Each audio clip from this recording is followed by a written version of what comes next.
Sudah terlihat ya kira-kira ya? Sorry.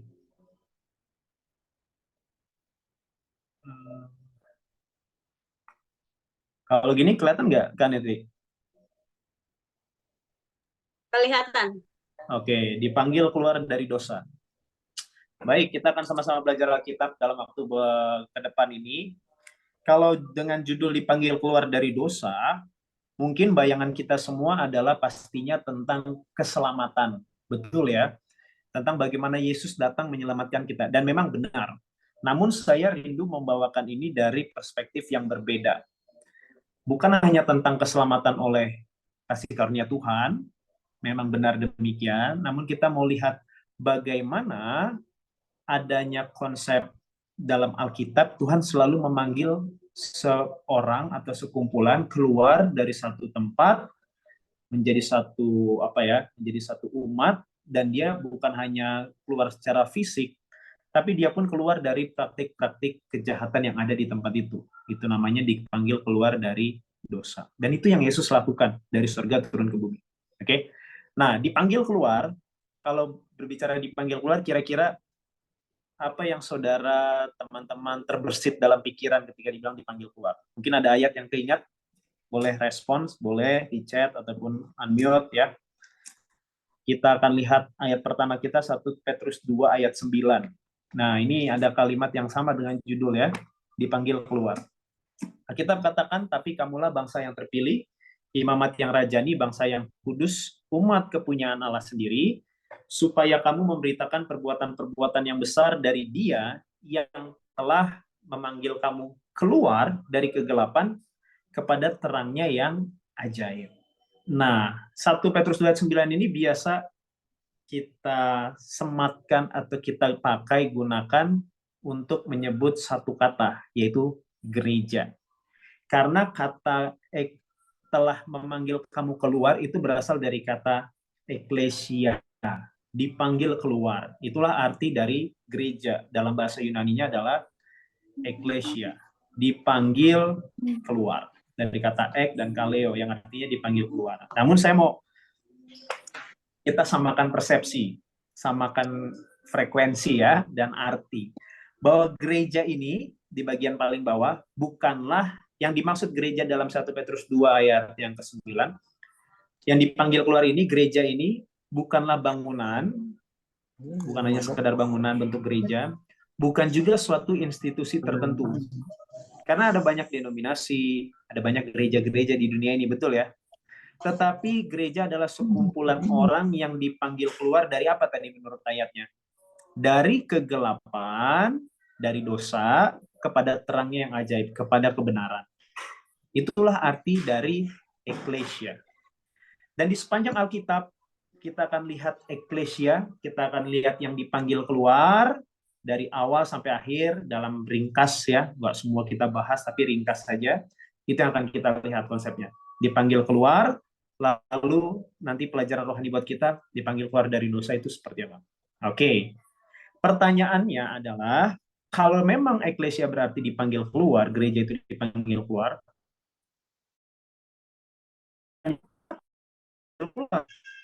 betul ya? Kenapa harus dipanggil keluar? Memang kalau di tempat sebelumnya atau di dalam, memang ada apa di dalam? Kan begitu. Apa di dalam? Keluar. Sehingga harus eklesia. Ada yang bisa komentar juga boleh taruh di kolom chat. Kalau mau jawab sambil pelajaran diberikan. Kenapa harus dipanggil keluar? Oke? Jawabannya adalah berarti di dalamnya nggak benar. Ada sesuatu yang terjadi di dalam sehingga harus ditarik keluar. Dan benar, bumi ini telah dicemari oleh dosa. Ketika nenek moyang kita yang pertama, Adam dan Hawa, melanggar perintah dari Tuhan. Sehingga dosa ini menurut kitab Roma telah merasuki seluruh manusia. Dari satu dosa si Adam sampai ke seluruh manusia. Dan Adam punya anak Kain dan Habel. Adam Hawa punya anak Kain dan Habel. Singkat cerita, Habel mati. Kain pergi, terusir. Lalu Adam punya keturunan berikutnya namanya Set. Jadi di dalam dunia ini ada kelompok Kain dan ada kelompok Set. Habel sudah tidak ada ya. kelompok yang jahat, yang tidak benar, Kain membawa dosa-dosanya, dan juga Set dengan Adam di situ membawa yang baik gitu. Jadi dua kelompok ini terpisah karena Kain terusir jauh.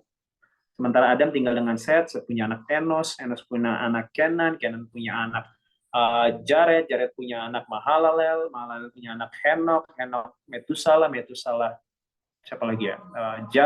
Lamek, Lamek Nuh. Itu keturunan mereka. Tapi Alkitab catat, Kejadian 6 ayat 1, 2, dan 5, mungkin saudara-saudara, teman-teman pernah dengar ini. Ketika manusia itu mulai bertambah banyak jumlahnya, ini sebelum Nuh, sebelum air bah, di muka bumi, dan bagi mereka lahir anak-anak perempuan yang manusia. Lalu Alkitab katakan, maka anak-anak Allah melihat bahwa anak-anak perempuan manusia itu cantik-cantik. Lalu mereka ambil istri dari perempuan-perempuan itu. Siapa saja yang disukai mereka. Dan ketika dilihat Tuhan bahwa kejahatan manusia besar di bumi dan bahwa segala kecenderungan hatinya selalu membuahkan kejahatan semata-mata, lalu ayatnya berlanjut dengan kisah Nuh dan air bah. Yang kita dapati dari sini, walaupun ada banyak pemahaman interpretasi, tapi saya mau sampaikan yang dimaksud dengan secara singkat ya, nanti saudara boleh research kembali, buka lagi Alkitabnya atau tanya di mana-mana. Anak-anak manusia yang cantik-cantik itu adalah keturunan Kain. Karena ingat tadi saya sampaikan di depan, Kain sudah terusir jauh, dia punya keturunannya sendiri, dan Set punya keturunannya sendiri. Dari keturunan Adam, Set, dan seterusnya. Mereka tinggal di dua tempat yang berbeda. Tapi ketika mulai bertambah banyak jumlahnya, lalu anak-anak Allah, yaitu keturunan Set, umat-umat yang benar, melihat, cantik-cantik juga ini keturunan sebelah sana. Lalu diambil suka-suka. Dan hasil dari percampuran ini, itulah ayat yang kelima. Kejahatan manusia besar di bumi dan segala kecenderungan hatinya selalu membuahkan kejahatan semata-mata. Jadi produk dari kebenaran dan kesalahan yang bergabung menghasilkan kejahatan yang semata-mata. Itu sebabnya dunia ini sudah begitu. Nah, Tuhan perlu memanggil orang keluar dari situ. Dengan tujuan, jadi gereja, jemaat Tuhan, umat Tuhan itu punya dua tujuan. Yang pertama, sebagai penjaga harta kebenaran. Supaya firman Tuhan, ajaran-ajaran yang benar dari Tuhan, yang kita baca dalam Alkitab, dalam Injil, tabiat-tabiat Tuhan yang baik, itu bisa dijaga oleh sekelompok orang yang benar-benar murni. Jadi firmannya itu tetap murni. Itu tujuan kenapa Tuhan panggil satu umat dibawa keluar. Dan yang kedua, bukan hanya umat ini menjadi pemegang kebenaran, hanya untuk mereka saja, tidak begitu. Mereka harus menjadi pemberita kebenaran. Jadi itu dua tujuan dasar untuk jemaat Tuhan, gereja Tuhan, eklesia.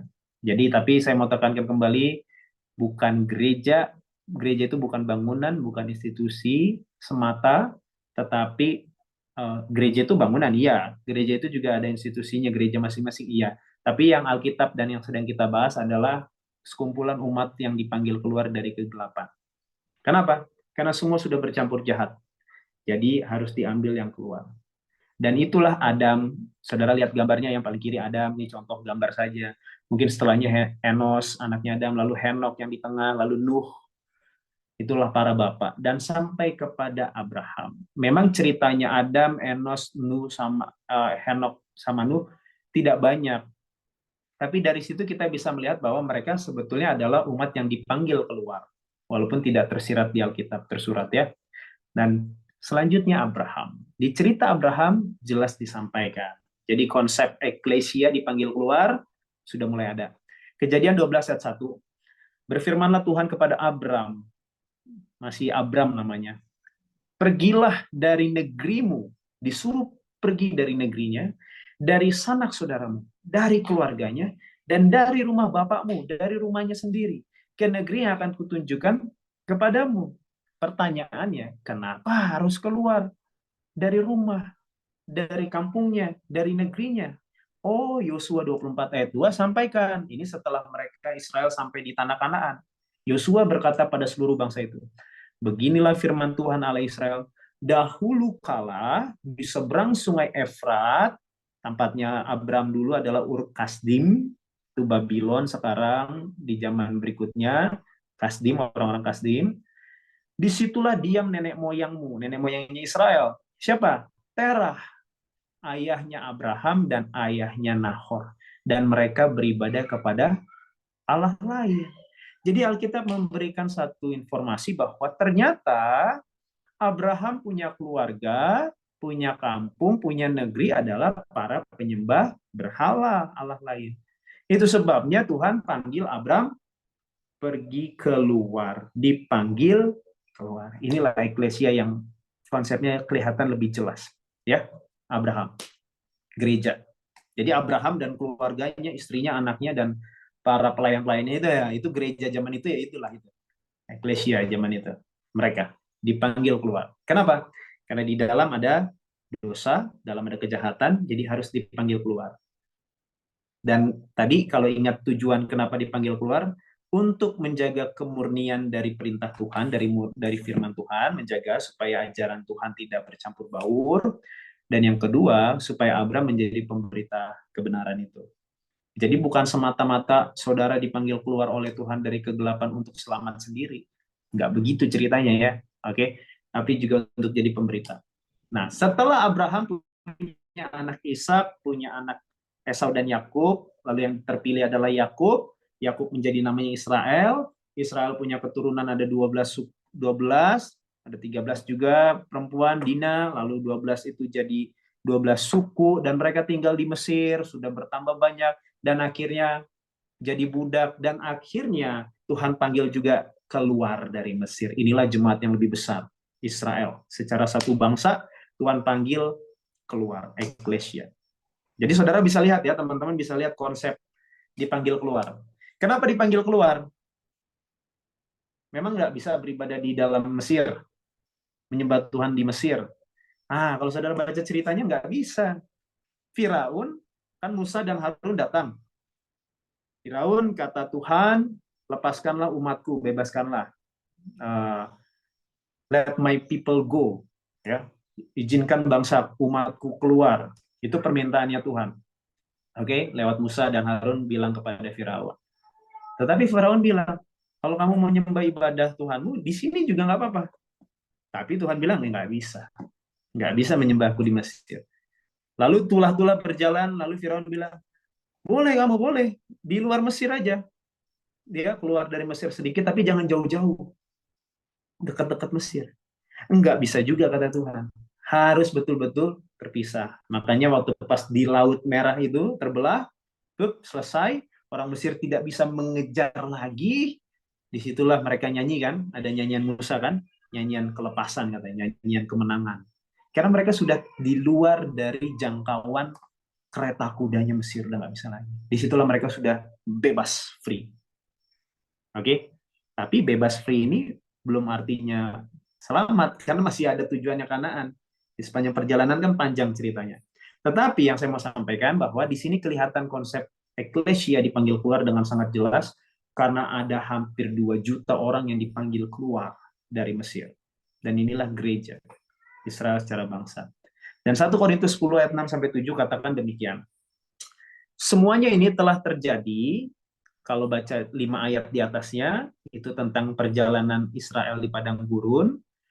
Semuanya ini, perjalanan Israel di padang gurun, pengalaman mereka telah terjadi sebagai contoh bagi kita untuk memperingatkan kita supaya jangan kita menginginkan hal-hal yang jahat seperti yang telah mereka perbuat. Dan supaya jangan kita menjadi penyembah-penyembah berhala. Sama seperti beberapa orang dari mereka, seperti ada tertulis, maka duduklah bangsa itu untuk makan dan minum, kemudian bangunlah mereka dan bersuka ria. Nah, pelajaran bangsa Israel menjadi pelajaran kita katanya. Dibuat jadi contoh yang memperingatkan kita.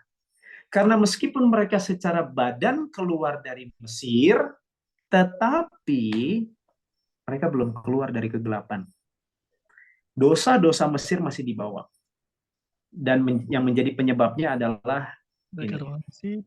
Oke, saudara boleh lihat, Israel kan dalam perjalanannya banyak bersungut-sungut ya.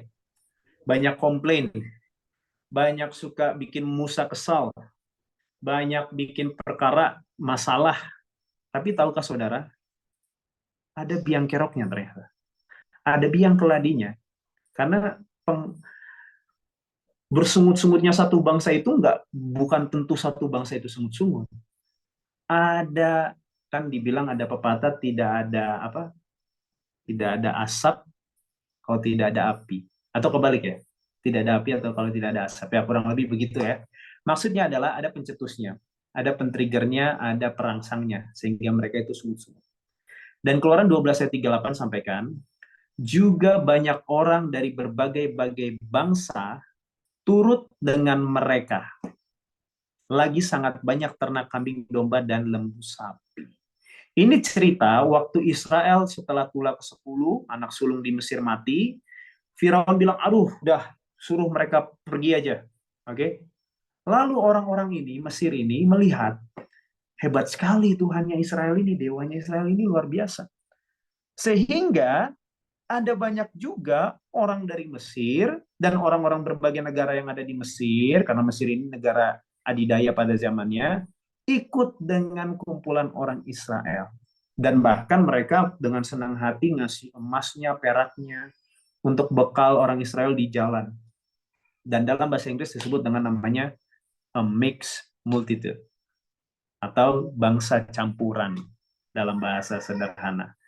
Jadi bangsa campuran ini, a mixed multitude ini, orang dari berbagai bangsa ini, ikut dengan orang Israel asli keluar dari Mesir ke perjalanan ke tanah Kanaan. Dan Alkitab juga catat, contoh di Bilangan 11, bukan Bilangan 1, tapi Bilangan 11 ayat 4 sampai 5 dikatakan begini. Ingat cerita ketika mereka pengen minta makan daging, lalu Tuhan kasih burung puyuh. Nah, ayat Alkitab katakan begini. Orang-orang bajingan yang ada di antara mereka kemasukan nafsu rakus. Ini bahasa Alkitab ya, bahasa LAI ya, orang-orang bajingan. Tapi dalam bahasa Inggrisnya adalah and the mixed multitude. Nah, saudara bisa lihat, ini adalah bangsa campuran yang sama yang dibilang tadi waktu pas mereka keluar, dan mereka lah yang kemasukan nafsu rakus, lalu mereka yang kompor-komporin orang Israel yang asli, bilang, aduh, siapa yang akan beri kita makan daging? Kita ingat sama ikan yang kita makan di Mesir dengan gratis, nggak bayar. Kita ingat mentimun, semangka, bawang pre, bawang merah, dan bawang putih. Jadi mereka lah orang-orang pertama yang menghasut, yang bersungut, sehingga ini menjadi virus yang menyebar kepada satu bangsa dan satu bangsa ikutan.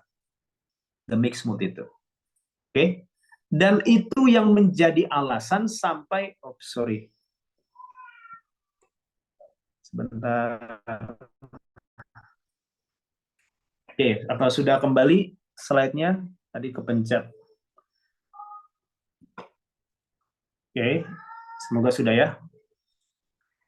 Dan itulah yang menjadi alasan kenapa bangsa Israel itu akhirnya, walaupun sampai kepada Kanaan, tetapi sebagian besar harus binasa. Oke? Dan di dalam perjalanan Israel sampai menjadi Yehuda, Yahudi, dan seterusnya sampai masuk zaman Yesus, dan mereka menolak Yesus sebagai Mesias, itu juga karena andil dari bangsa campuran. Dan Roma 9, Paulus katakan ayat 6 dan 7, akan tetapi firman Allah tidak mungkin gagal, sebab tidak semua orang yang berasal dari Israel adalah orang Israel.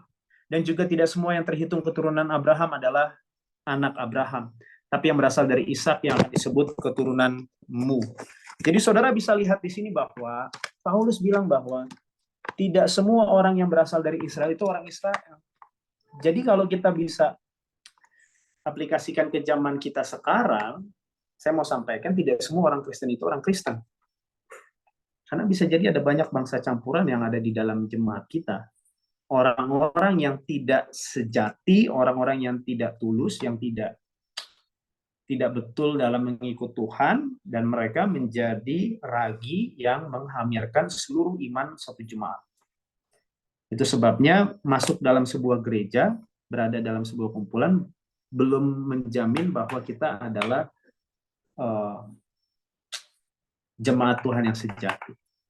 Karena eklesia dipanggil keluar bukan hanya sekedar dipanggil keluar dari suatu tempat agama lain menjadi agama Kristen, bukan hanya sekedar gitu. Tetapi kita dipanggil keluar dari kegelapan kehidupan kita, dari dosa-dosa kita kepada terang yang ngejani. Kecuali kita hanya sekedar bangsa campuran di dalam makna rohani. Itu sebabnya Israel sampai zaman Yesus datang, bahkan mereka menolak Mesias, Yesus sendiri yang membawa nenek moyang mereka keluar dari Mesir sampai ke tanah Kanaan. Dan beranjak dari situ, karena Yahudi atau Israel sudah bercampur, ingat kalau ada percampuran berarti sudah tidak murni. Kalau udah nggak murni, jahatan ada, dosa ada, apa yang akan Tuhan lakukan? Oke, ikut konsep sebelumnya. Tuhan nggak berubah. Tuhan akan ambil keluar eklesia dari Israel sekarang. Dan itulah para murid, 12 murid itu, yang satu sudah diganti, lalu murid-murid lain, Paulus, ya, Barnabas, Silas, yang kita baca di dalam kitab-kitab Perjanjian Baru, dan umat-umat percaya di setiap kota yang ada, baik di kota Roma, di kota Efesus, di kota, dan semua orang-orang lain. Itu sebabnya di Kisah 11 ayat 20, mereka tinggal bersama-sama dengan jemaat itu 1 tahun lamanya, sambil mengajar banyak orang. Di Antioquia lah murid-murid itu untuk pertama kalinya disebut Kristen. Setelah Israel, karena bangsa Israel atau Yahudi sudah tidak murni, sudah banyak bercampur, ada dosa, ada kejahatan, dan bangsa campuran tadi, Tuhan panggil keluar, dan menjadilah sebuah benih baru yang namanya Kristen. Oke? Sampai di sini, apakah saudara bisa lihat ciri utama umat Tuhan di sepanjang zaman? Kira-kira bisa kelihatan nggak? Di sepanjang zaman ada Tuhan panggil umatnya, ada Tuhan panggil keluar eklesia. Apakah saudara bisa melihat ciri utama dari mereka semua? Bisa taruh di chat atau mau respon boleh ya. Ciri utamanya adalah kita lihat Abraham dalam Kejadian 26 ayat 5 sampaikan, Tuhan bilang, karena Abraham telah mendengarkan firman-Ku, memelihara kewajibannya kepadaku, yaitu segala perintah, ketetapan, dan hukum-Ku. Ciri utama umat Tuhan, dan Israel juga ya, saya selesaikan dulu. Keluaran 19 ayat 5. Sebelum 10 perintah di Keluaran 20 diberikan, Tuhan bilang, jadi sekarang jika kamu sungguh-sungguh mendengarkan firman-Ku, berpegang pada perjanjianku. Ulangan 289 juga bilang, Tuhan akan bikin engkau, Israel, jadi umat yang kudus seperti yang dijanjikannya dengan sumpah kepadamu, jika engkau berpegang pada perintah Tuhan dan hidup menurut jalan yang ditunjukkannya. Jadi orang-orang yang umat Tuhan yang dipanggil keluar, ciri utama di sepanjang zamannya adalah mereka yang memelihara, menuruti, memegang teguh hukum Tuhan. Itu menjadi ciri utama pembeda antara eklesia yang dipanggil keluar dengan yang tidak. Karena kekacauan, kejahatan yang terjadi di tempat itu, di kumpulan itu, adalah pelanggaran peniadaan hukum. Dan Tuhan memanggil orang-orang ini keluar seperti Abraham dipanggil dari keluarganya yang penyembah berhala, Israel juga dipanggil keluar dari Mesir yang penyembah berhala. Itu sebabnya mereka haruslah eklesia yang memelihara hukum Tuhan. Kalau begitu, apa makna dan tujuan Tuhan memberikan hukum bagi kita? Apa maknanya hukum? Kita belajar tadi, judulnya adalah dipanggil keluar dari dosa. Saudara boleh lihat di dalam Alkitab ini ada list ya, ada list di mana Alkitab katakan bahwa Tuhan itu baik, Lukas 18:19. Tetapi Alkitab yang sama dalam Roma 7 ayat 12 sampaikan hukum itu baik. Alkitab bilang Yesaya 5 ayat 16 Tuhan itu kudus. Alkitab juga bilang Roma 7 ayat 12 hukum itu kudus. Dan daftarnya berlanjut. Apa yang disebut Alkitab tentang Tuhan, itu juga yang disebut Alkitab tentang hukum. Sebagai seorang Kristen yang menerima keselamatan oleh kasih karunia Tuhan, seringkali cenderung kita, karena Yesus sudah menyelamatkan saya, sehingga saya sudah nggak perlu lagi harus memelihara menuruti hukum-hukum Tuhan. Kenapa? Karena Yesus saya. Tapi apakah benar demikian? Sementara Tuhan yang baik, kudus, sempurna, murni, adil, benar, rohani, dan seterusnya, hukum pun baik, kudus, sempurna, murni, adil, benar, dan rohani. Lalu apa maksudnya dari hukum, tujuan Tuhan berikan hukum kepada kita manusia? Roma 8 ayat 3 dan 4 katakan begini, saudara. Sebab apa yang tidak mungkin dilakukan hukum Taurat karena tak berdaya oleh daging, telah dilakukan oleh Allah. Jadi Tuhan, Allah, telah memenuhi tuntutan hukum. Penurutan itu sudah dilakukan oleh Tuhan. Dengan jalan apa? Lewat apa? Dengan jalan mengutus anaknya sendiri dalam daging, yaitu menjadi manusia, yang serupa dengan daging yang dikuasai dosa, ia telah menjatuhkan hukuman atas dosa dalam daging. Dan ayat 4, supaya tuntutan hukum Taurat digenapi di dalam kita. Ayat 3 mengajarkan keselamatan karena kasih karunia. Kita manusia tidak ada yang bisa turutin hukum Tuhan itu.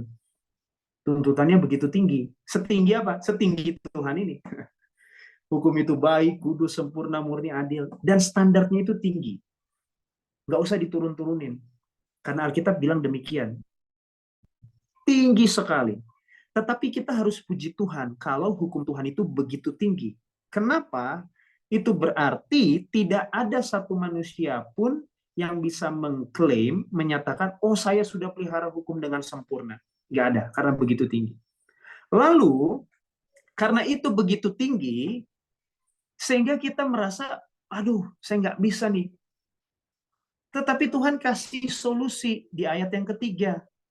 Apa yang tidak mungkin dilakukan oleh hukum Taurat, dilakukan manusia, daging manusia untuk memenuhi tuntutan hukum itu, sudah dilakukan oleh Allah. Itulah puji Tuhan. Jadi kalau kita sadar hukum itu tinggi, standarnya besar, tinggi, mulia, kudus, adil, benar, dan sebagainya, itu membuat kita nyadar, oh iya saya nggak bisa. Lalu ayat 3 ini barulah berfungsi buat kita. Oh ada anaknya Allah yang telah mati dalam daging manusia. Supaya dia memenuhi tuntutan itu, saya nggak bisa, puji Tuhan dia bisa. Dan ayat 4, supaya tuntutan hukum Taurat itu digenapi dalam kita, yang tidak hidup menurut daging, tapi menurut roh. Dan sekarang, karena Kristus sudah mati buat saya, Kristus itu bukan hanya membebaskan saya dari dosa, lumpur dosa, tapi dia tinggal di dalam saya, agar sekarang saya sendiri bisa memenuhi hukum Taurat itu. Bukan saya, tetapi Kristus yang melakukannya di dalam saya. Jadi hukum berfungsi supaya salib Kristus itu jadi berharga. Saudara bisa bayangkan kalau hukum Tuhan itu levelnya turun, tidak seberat setinggi itu, mungkin saja ada orang yang bisa lakukan. Kalau kita bisa memenuhi tuntutan hukum itu dengan kita sendiri, pertanyaan, kira-kira ada fungsinya nggak salib ini jadinya? Nggak ada. Ngapain kalau saya bisa lakukan? Tetapi karena itu begitu tinggi, sehingga kita ngelihat kepada hukum, oh, saya nggak mampu ini. Besar sekali tuntutannya Tuhan. Lalu hukum itu mengajak saya untuk apa? Wah, saya balik kanan, saya lihat ada salib. Sehingga salib itu menjadi sesuatu yang sangat berharga. Karena kalau saya menghadapi hukum, saya akan mati, karena saya nggak bisa, karena saya pelanggar semuanya. Tapi saya balik kanan kepada salib, wah, salib itu luar biasa. Memberikan saya kesempatan. Jadi tujuan Tuhan memberikan 10 perintah di Loh Batu, yang pertama adalah menyadari, supaya kita sadar keadaan kita yang nggak berdaya. Supaya jangan ada lagi orang yang merasa bahwa dia itu bisa. Itu fungsinya hukum. Nih, silahkan kamu berkaca dan kamu melihat bahwa kamu itu tidak mampu. Nah, kan dunia mengajarkan banyak kemampuan kan? Katanya manusia bisa ini, bisa itu, bisa ini, bisa itu. Banyak sekali kemampuan dan kepercayaan dirinya. Nah, kalau lihat hukum Tuhan, aduh, kita ini kasihan sekali. Kamu tidak berdaya. Kedua, hukum mengajarkan supaya kita menyadari kebutuhan kita akan pertolongan ilahi. Karena yang pertama kita sadar, oh saya nggak berdaya. Akhirnya kita butuh pertolongan. Kita minta pertolongan. Itu yang dibilang Yesus. Aku datang untuk orang sakit. Kalau orang tidak merasa dirinya sakit, dia tidak akan datang mencari dokter, tabib. Kalau seorang tidak merasa dirinya berdosa, dia nggak akan cari juru selamat. Puji Tuhan untuk 10 perintah. Karena 10 perintah melihatkan kepada kita, menunjukkan bahwa kita ini pelanggar semua. Dan pelanggarnya berat.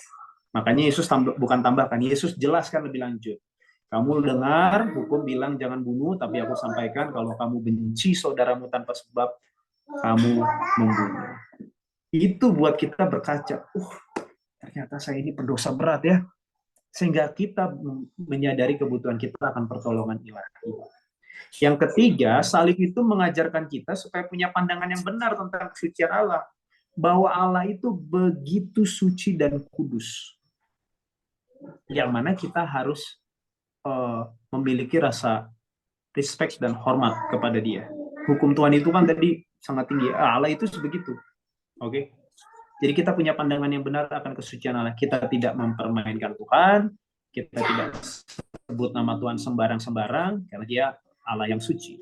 Dan yang keempat, hukum menyadarkan kita akan kekejian hati kita. Mirip yang pertama ya. Lalu menyadarkan kita akan ketidaksanggupan untuk menurut hukum dan menyadarkan kita keperluan kita akan juru selamat. Ya intinya tadi dua itu ya, hukum fungsi hukum. Oke. Inilah dia.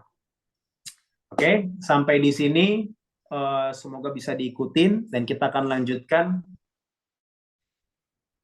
dari konsep yang dipanggil keluar dari orang-orang Yahudi ada nih baru yaitu para murid dan mereka disebut sebagai orang Kristen. Nah, sekarang masuk ke era kekristenan, eklesianya. Kekristenan kan dalam Wahyu pasal 12. Saya tidak mau cukup lama di sini, nanti bisa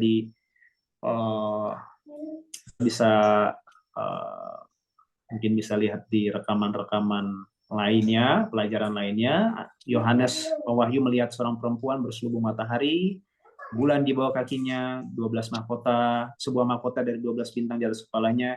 Ini melambangkan gereja. Dalam 2 Korintus 11 ayat 2, perempuan itu gereja. Bulan itu saksi yang setia, karena bulan selalu ada setiap saat ya.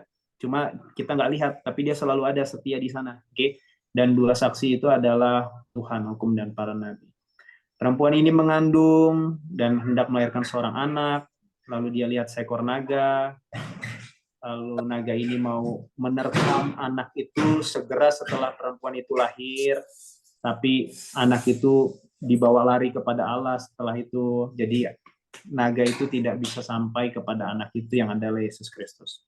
Oke, ini saya percepat saja. Nah, ayat 13. Dan ketika naga itu sadar bahwa ia telah dilemparkan di atas bumi, ia memburu perempuan yang melahirkan anak itu. Karena anak, yaitu Yesus Kristus, tidak bisa dipegang lagi oleh setan. Oke. Setan kan dibilang tadi, naga itu nungguin perempuan ini lahiran, segera anak itu lahir mau diterkam, mau dimakan. Inilah peristiwa di mana waktu Yesus mau lahir, Herodes, kerajaan Roma, buat sebuah perintah, ingat ya, untuk apa? Membunuh semua bayi di bawah 2 tahun. Karena kan Herodes dapat berita, dapat breaking news dari orang Majus yang datang.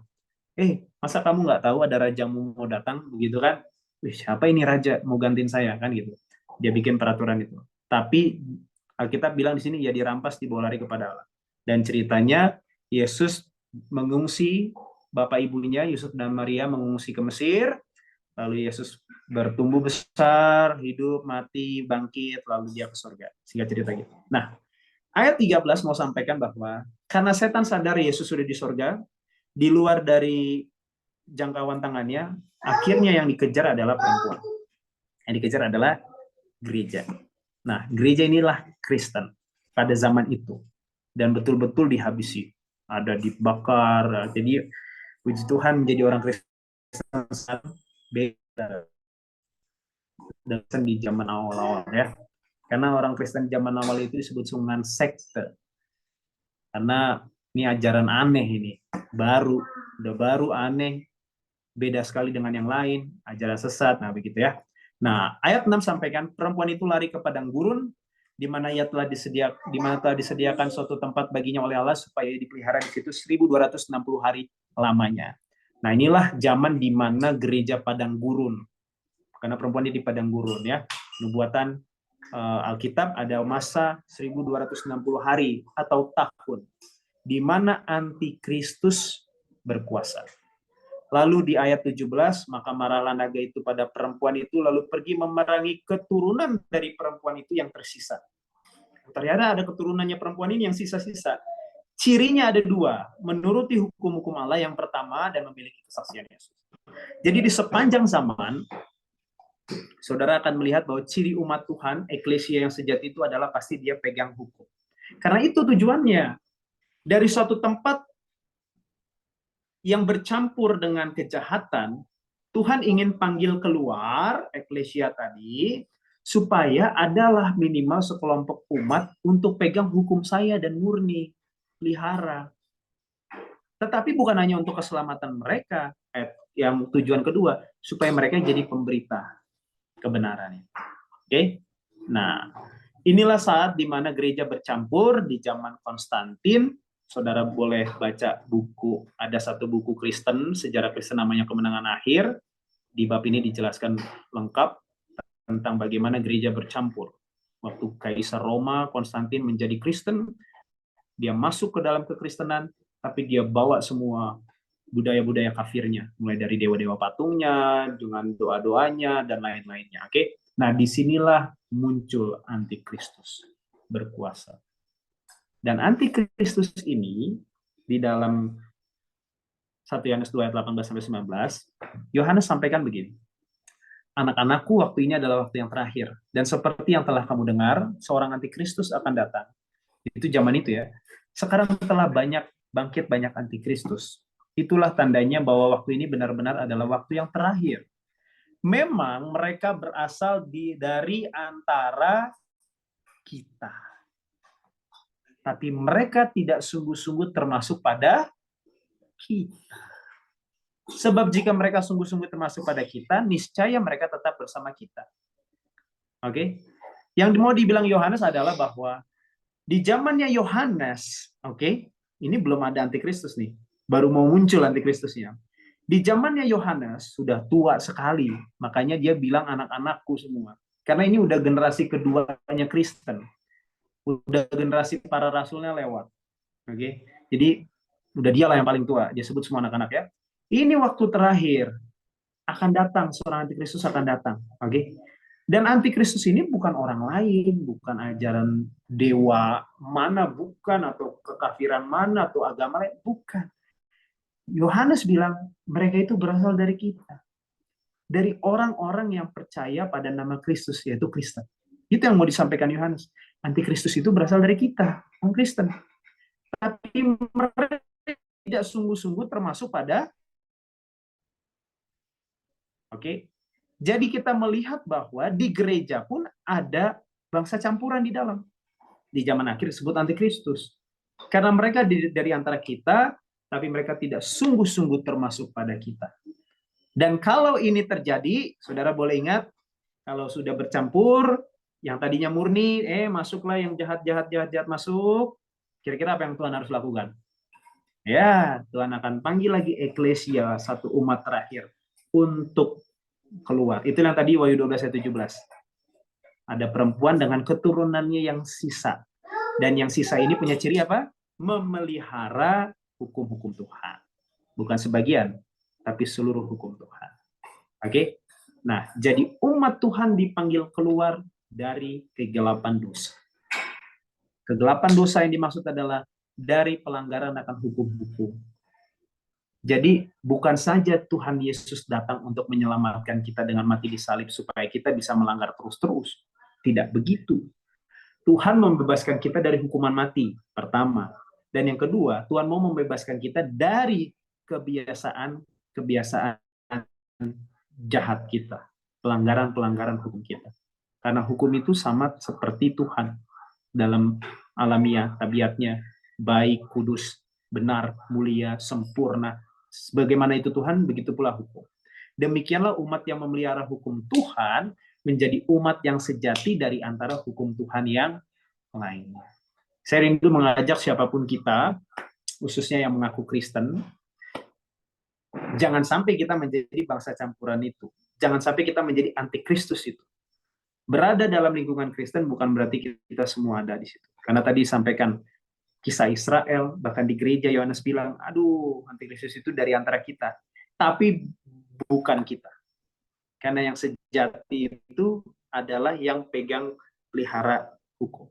Dan saya rindu untuk memberikan pemahaman ataupun gambaran betapa kita harus bersyukur sama 10 perintah.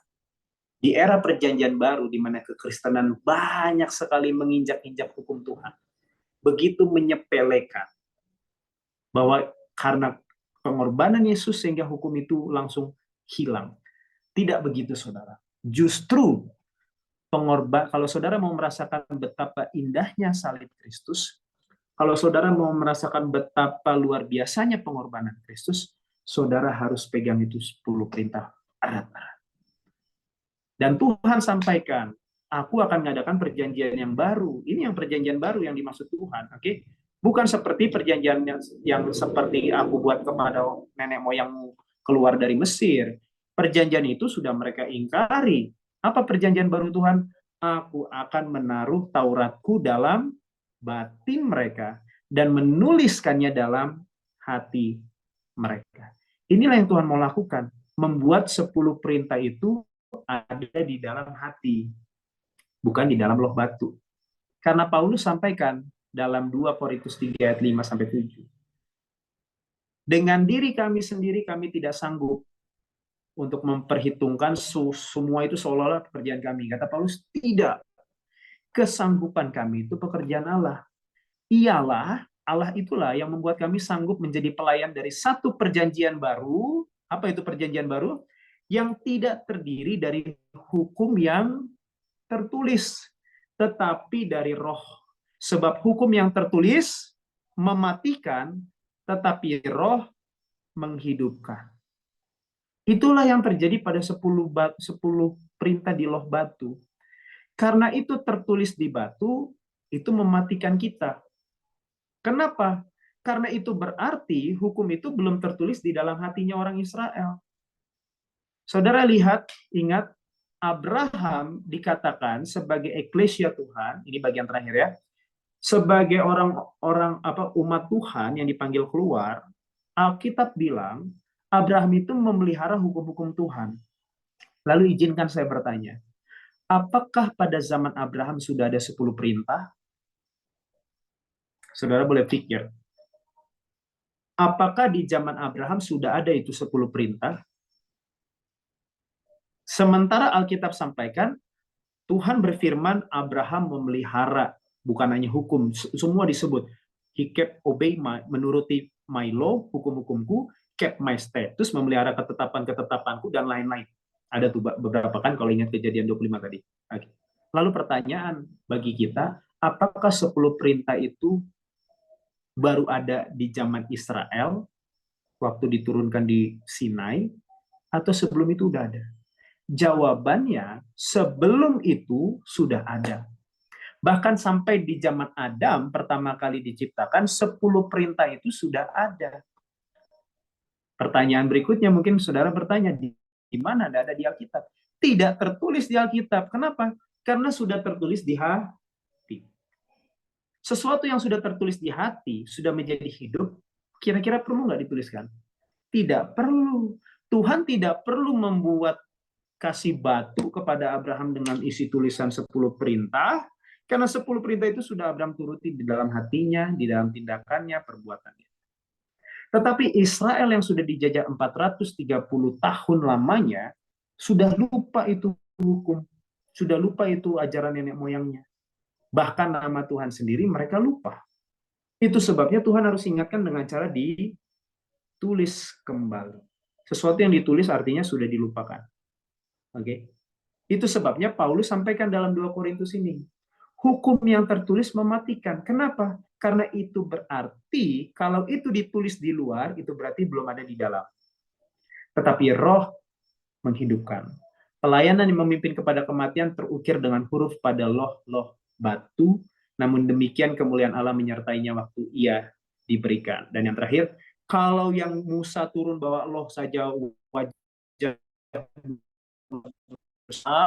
9, betapa lebih mulianya lagi pelayanan yang memimpin kepada pembenaran. Jadi dipanggil keluar dari dosa, kematian Yesus bukan hanya membebaskan kita dari hukuman mati, tapi kematian Yesus memampukan kita menjadi pemelihara hukum yang taat. Dan itulah perjanjian baru yang sesungguhnya. Bukan perjanjian baru yang orang Kristen pada umumnya seluruh dunia ini pikir karena Yesus sudah mati, kita tidak perlu lagi turuti perintah. Tetapi sebaliknya, yang Yesus inginkan, kematiannya adalah perjanjian barunya menurut Yeremia 31, aku sekarang tidak mau lagi tulis perintah itu di loh batu, tapi sekarang di perjanjian baru aku mau tulis itu di dalam batin, di dalam hati umat-umatku. Dan kalau itu sudah tertulis di sini, itu nggak akan jadi kematian buat kita. Karena itu berarti sudah menjadi hidup, sudah menjadi perbuatan kita. Tetapi kalau itu masih tertulis hanya di dalam buku ini, dalam Alkitab ini saja, masih tertulis di sini saja, belum menjadi bagian kita, itu akan menjadi hukum yang membuat kita binasa. Jadi kiranya ini boleh menjadi pelajaran bagi kita, orang-orang yang dipanggil keluar dari dosa, kita boleh menjadi pemelihara hukum. Dan kematian Yesus memampukan kita untuk menjadi orang-orang tersebut. Dan itulah eklesia yang sejati, yang dipanggil keluar dari dosa, dipanggil keluar dari pelanggaran-pelanggaran, dan hidup di dalam terang, di dalam firman dan hukum Tuhan. Kiranya ini menjadi penguat dan pengharapan kita semua. Saya bawa dalam nama Yesus. Amin.